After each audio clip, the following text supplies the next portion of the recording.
Paterson, New Jersey, March 1995. An 18-year-old woman is about to become the center of a nightmare no one saw coming. To the outside world, Tara Carter seemed to have everything ahead of her youth, promise, a future waiting to unfold. But behind the doors of a house on a quiet street, something sinister had been brewing for months. And by the time the truth emerged, it would expose a web of insurance fraud, manipulation, and murder that stretched back years. Tara's family would later reflect on the devastating loss with words that cut to the bone. She never got a chance to live life, one relative recalled. She was still young. She was 18. She didn't even see life. She didn't touch it. Those words would echo through courtrooms and haunt investigators who uncovered the depths of one woman's depravity. The following account is based on official police records, court documents, and footage that has rarely been seen until now. To understand what happened to Tara Carter, we need to go back to the months before her death and the house where she lived. Tara had been staying at a residence owned by Celestine Payne, a woman who opened her home to tenants and boarders. On the surface, it seemed like a simple arrangement. But appearances, as this case would prove, can be devastatingly deceptive. Celestine Payne was no ordinary landlord. She was a woman who had learned to see people not as human beings, but as opportunities, policies to be cashed, lives to be leveraged. And Tara Carter, young and trusting, had walked directly into her crosshairs. Tara had a boyfriend at the time, a 27-year-old man named Edwin Morrison, known to friends by the nickname Original. Their relationship appeared normal, unremarkable. No one suspected that Tara's life was in danger, least of all from the woman whose roof sheltered her. The first cracks in this facade weren't visible to most people, but investigators would later piece together a pattern of behavior that painted Celestine Payne as something far more dangerous than anyone realized. She had been taking out life insurance policies on people who lived under her roof, people who had no idea they were worth more to her dead than alive. The events that led to Tara's murder had their roots in schemes that stretched back years. To understand Celestine's capacity for evil, investigators would eventually dig deep into her past. What they uncovered painted a disturbing picture of a woman who viewed human life as currency.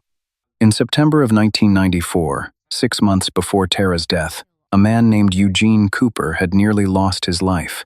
Eugene was a tenant at Celestine's house, paying what he described as an exorbitant rent for less than luxurious accommodations. We found out that she would take advantage of him by taking his money. She charged him a pretty high rent for living in not so luxurious accommodations. And Cooper told me it was $400 every 2 weeks. That's $800 a month. You don't even have your own room. But Celestine wanted more than rent from Eugene. She wanted his life, or more precisely, the insurance payout his death would bring. According to Eugene's account, a man named Charles Darby had attacked him one night after leaving Celestine's house. Charlie followed Eugene out when Eugene walked out of the house. Charlie got ahead of him and put his foot up on a curb or a bench or something and pretended to be tying his shoe, when in actuality he had one of Celestine's knives in his sock and whipped it out and stabbed Eugene with it and then ran away.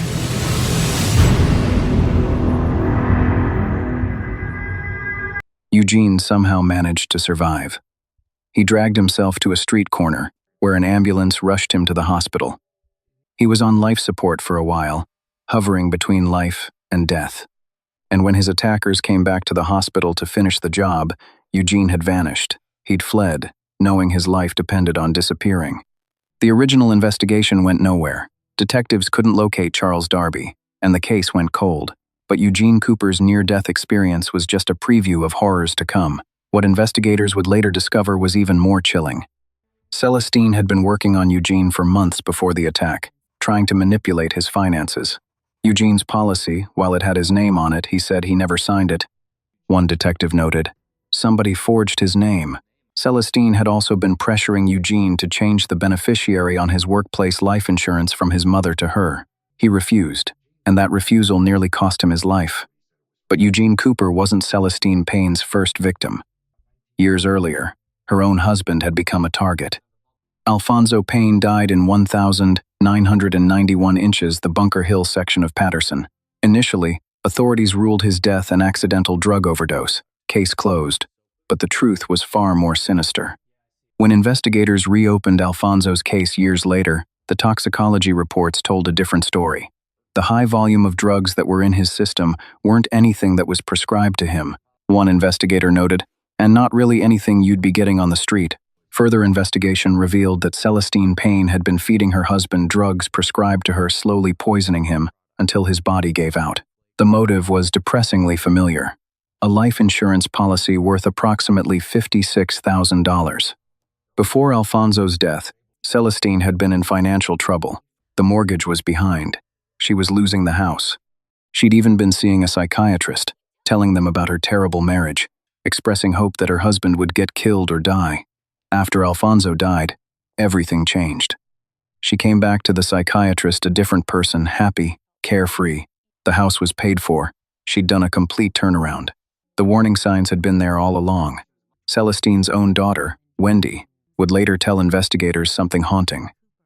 She also said that she had no doubt that her mom poisoned her father because of, the way he was always laid up there, and don't eat anything or drink anything that I prepare for Daddy. By early 1995, Celestine Payne had gotten away with murder once and attempted murder once more. Eugene Cooper had survived and disappeared. Alfonso Payne was dead and buried, his murder disguised as an overdose. And now Celestine had a new target: 18-year-old Tara Carter. The setup was familiar. Celestine had taken out a life insurance policy on Tara, a young woman who wasn't even a blood relative. To accomplish this, she needed help. So Celestine had her daughter Wendy go to the insurance agent and impersonate Tara Carter, obtaining the fraudulent policy through forgery and deception. It was the same method they'd used with Eugene Cooper. The question for investigators was simple: what possible reason would somebody have life insurance policies out on two individuals who weren't even blood relatives? The answer was obvious once you knew where to look. As one detective put it, when you start putting that puzzle together, it starts fitting. On Friday, the 3rd of March 1995, it was time for Celestine to cash in. The last hours of Tara Carter's life unfolded in the kitchen of Celestine Payne's house. Tara was sitting at the kitchen table, curling her hair, unaware that death was walking up behind her. According to statements that would later emerge, Charlie Pincham, the same man who had stabbed Eugene Cooper months earlier, approached Tara from behind. In his hands was a crowbar. Charlie struck Tara several times in the back of the head. The young woman never saw it coming. What happened next revealed the cold efficiency of killers cleaning up their crime. Charlie and Celestine picked up Tara's body and moved it into the bedroom where she had been staying, shoving her into a closet. Then they proceeded to clean the house, an extensive process of scrubbing away the evidence of what they'd done. The two of them picked up the body, moved it into the bedroom where Tara was staying, and then they proceeded to clean up the house, which was extensive. At some point during the cleanup, Celestine's son Aubrey came home. He wanted to come inside because he had purchased crabs and was carrying them in a bag. But Celestine stopped him at the door. Aubrey had come home while the body was still there and they were still cleaning up. He wanted to come in the house because he had crabs that he had purchased. And she said, no, don't come into the house. And he said, all right, I'll go to my friend's. And he hung the bag of crabs on the exterior door. And he left. Later, they transported Tara's body to a park, where they dumped her belongings. Then Celestine left town, traveling to South Carolina with her daughter Barbary and another child, leaving the horror behind as if nothing had happened. 5 days later, on the 9th of March 1995, Tara Carter's body was discovered. Investigators determined she had likely been killed at home by someone she knew. The Paterson police began combing through evidence from the scene, searching for leads. What they found would break the case wide open. Among the evidence recovered from Celestine Payne's house were life insurance policies in her name, policies where she was listed as beneficiary for an individual named Eugene Cooper. For one detective, the name set off immediate alarms. Sergeant Humphreys remembered the previous investigation from September 1994, the attempted murder where Eugene Cooper was the victim. I realized that was a stabbing victim, he recalled, so we wanted to know what connection he had to the house. The connection was Celestine Payne, and suddenly, a pattern emerged. That same day, someone called police with a tip. They claimed to know who killed Tara, a man nicknamed Original. Investigators reached out to Tara's family and learned that Original was the nickname of Tara's boyfriend. 27-year-old Edwin Morrison. When Edwin found out police were looking for him, he called them immediately and offered to come in. He was completely cooperative, providing a full interview and an alibi that checked out completely. The original was 100% checked out, investigators confirmed. He had nothing to do with any of this stuff. With that lead falling flat, investigators turned their attention back to Eugene Cooper. On March 10, detectives finally located Eugene Cooper and spoke with him about his time living under Celestine's roof. His story confirmed their worst suspicions. Eugene told them about the fraudulent insurance policy, insisting he had never signed it. He described Celestine's attempts to manipulate him, trying to get him to change his workplace life insurance beneficiary from his mother to her. And when detectives showed him a photo lineup, Eugene instantly identified Charlie Pincham as his attacker, the man he'd known as Charles Darby. Armed with Eugene's statement, investigators secured arrest warrants charging Charlie Pincham with attempted murder. They located him at his mother's house and took him into custody. When confronted with Eugene's identification and the evidence against him, Charlie admitted to the stabbing. But he insisted the attack had been someone else's idea. He went into telling us that he had basically been recruited by both Celestine and Wendy to do this. The promised payment was an exorbitant amount of money from the insurance policy. She first promised him $20,000, and then I think she upped it, investigators noted. The actual policy wasn't even worth that much, perhaps $60,000 total. Then Charlie dropped a bombshell. He told detectives that Celestine had tried to recruit him to kill Tara Carter as well. And this time, he claimed, he had witnessed the aftermath of the murder. According to Charlie, he had come to the house on March 3 to help Celestine pack for her trip to South Carolina. When he arrived, he saw Celestine and her son Aubrey dragging Tara's body across the floor and into a back room, where they shoved her into a closet, and Celestine was there smoking a cigarette. Following their interview with Charlie, detectives secured arrest warrants for Celestine and her 21-year-old son Aubrey. Surveillance revealed the Payne family moving around town, appearing to investigators as if they were trying to flee. Detectives tailed them to a family friend's home on 11th Avenue, where they'd been staying since the murder investigation began. When officers moved in to make the arrest, Celestine's reaction was telling. She yelled out to the people in the house on 11th Avenue. They think I killed that child, and I'm going to tell them exactly who did. Back at the station, Celestine initially tried to deflect blame onto Charlie Pincham, suggesting she was surprised by what he had done. But her story didn't fit with anything investigators had developed during the course of their investigation, so they returned her to the cell block. Then something changed. Celestine found out that Aubrey was being charged with murder, and suddenly she wanted to talk again. She wanted detectives to know that her son had absolutely nothing to do with any of it. In her second interview, Celestine's story shifted dramatically. She was aware that Charlie had given a statement. She admitted to the conspiracy to kill Tara. She acknowledged the insurance policies, the planning, the scheme. She just tried to downplay her role a bit. But Celestine's account still contradicted what Charlie had told them, particularly regarding Aubrey's involvement. So investigators brought Charlie back in. Charlie Pincham, in his second statement, said that Aubrey did not commit the murder. He wasn't there. He didn't help, and he didn't help move the body. The pressure worked. Charlie broke down crying. She used me, he said multiple times. Charlie had been lying to deflect blame. Charlie revealed that Wendy Payne, his girlfriend and Celestine's daughter, had been in his ear about the murder for a while. Wendy told him about the insurance policy and the money they could get. Celestine promised him a cut if he killed Tara. The truth of what happened on March 3 finally emerged. Charlie was sitting in the living room when Celestine walked in carrying a crowbar. She handed it to him and said, "Okay, now's your chance." Charlie took the weapon, walked into the kitchen, and bashed Tara Carter in the head with it several times. Then the two of them picked up Tara's body, moved it into her bedroom, and spent hours cleaning up the extensive evidence of their crime. With Charlie and Celestine's statements now corroborating each other on the key details, investigators dismissed the charges against Aubrey. He had nothing to do with it. But there was still another conspirator to apprehend. 22-year-old Wendy Payne.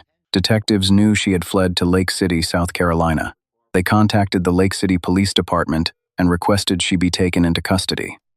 In her interview, Wendy admitted her involvement in planning both the Tara Carter murder and the Eugene Cooper attack.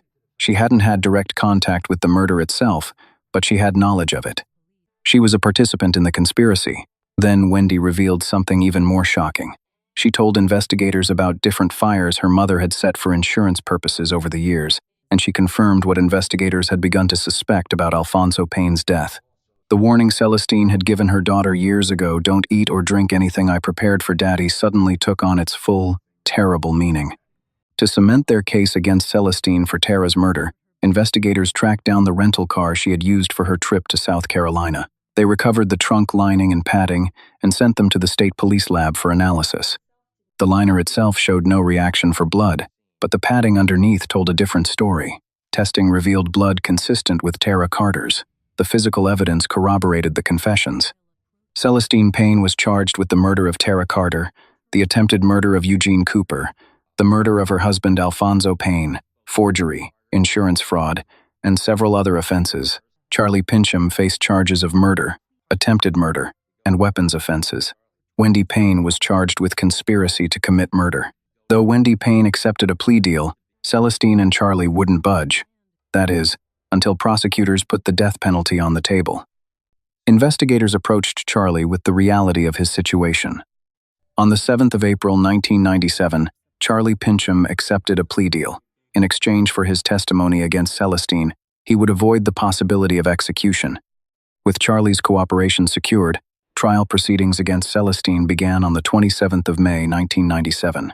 But a twist came at the 11th hour.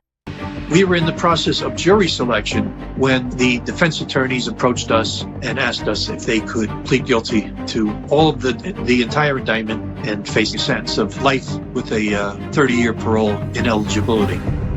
After everything, the murders, the schemes, the manipulations, Celestine Payne finally conceded. On that day in 1997, justice was finally delivered. Celestine Payne received a life sentence with 30 years before parole eligibility. Charlie Pincham received the same. Wendy Payne was sentenced to 28 years. For those who investigated the case, the memory of Celestine Payne lingers as a cautionary tale about the depths of human depravity. For Tara's family, the woman who opened her home had been a predator, hiding in plain sight. You're breaking the law in all kinds of ways. You're frauding people. I would describe her as an evil person with no love in her soul. When you have children, you take on a mother figure for your kids and your kids' friends. You want to make sure everyone is okay and protect them. But for her to do these things to my sister, I think there's something wrong. There's some type of disconnect. My whole family still hurts from this. We always say, I wonder how she would be today, what she would be doing, what will be going on in her life. She never got a chance to live life. She was still young. She was 18. She didn't even see life. She didn't touch it. She was a kid. This case reminds us that evil can hide behind the most familiar faces. The person who offers you shelter may be calculating your worth. The smile across the dinner table may mask a predator's patience.